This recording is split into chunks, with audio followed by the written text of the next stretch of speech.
ದೆಹಲಿಯಲ್ಲಿಂದು ಆಯೋಜಿಸಲಾಗಿದ್ದ ಪಂಚಾಯತ್ ರಾಜ್ ಸಂಸ್ಥೆಗಳ ಮಹಿಳಾ ಜನಪ್ರತಿನಿಧಿಗಳ ಸಮ್ಮೇಳನದಲ್ಲಿ ಕೇಂದ್ರ ಪಂಚಾಯತ್ ರಾಜ್ ಸಚಿವ ರಾಜೀವ್ ರಂಜನ್ ಸಿಂಗ್ ಸಶಕ್ತ ಪಂಚಾಯತ್ ನೇತ್ರಿ ಅಭಿಯಾನಕ್ಕೆ ಚಾಲನೆ ನೀಡಿದರು.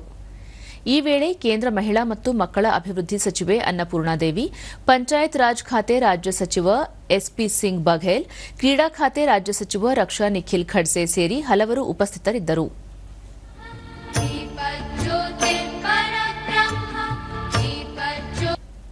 हमारे प्रेरणा के स्रोत माननीय ಬಳಿಕ ರಾಜೀವ್ ರಂಜನ್ ಸಿಂಗ್, ಪ್ರಸ್ತುತ ದೇಶದ ಪಂಚಾಯತ್ ರಾಜ್ ವ್ಯವಸ್ಥೆಯಲ್ಲಿ ಸರಿಸುಮಾರು 14 ಲಕ್ಷ ಮಹಿಳೆಯರಿರುವುದು ಹೆಮ್ಮೆಯ ಸಂಗತಿ. ಮಹಿಳಾ ಜನಪ್ರತಿನಿಧಿಗಳಲ್ಲಿ ಆತ್ಮವಿಶ್ವಾಸ ಹೆಚ್ಚಿಸಲು ಕೌಶಲ್ಯಾಭಿವೃದ್ಧಿಗೆ ಆದ್ಯತೆ ನೀಡಲಾಗುತ್ತಿದೆ ಎಂದು ಹೇಳಿದರು.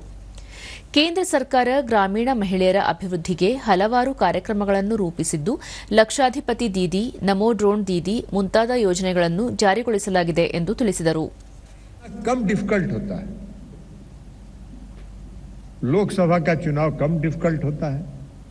हवा पानी पर हम लोग जीत जाते हैं. हर हर मोदी, घर घर मोदी के नाम पर भी जीत जाते हैं.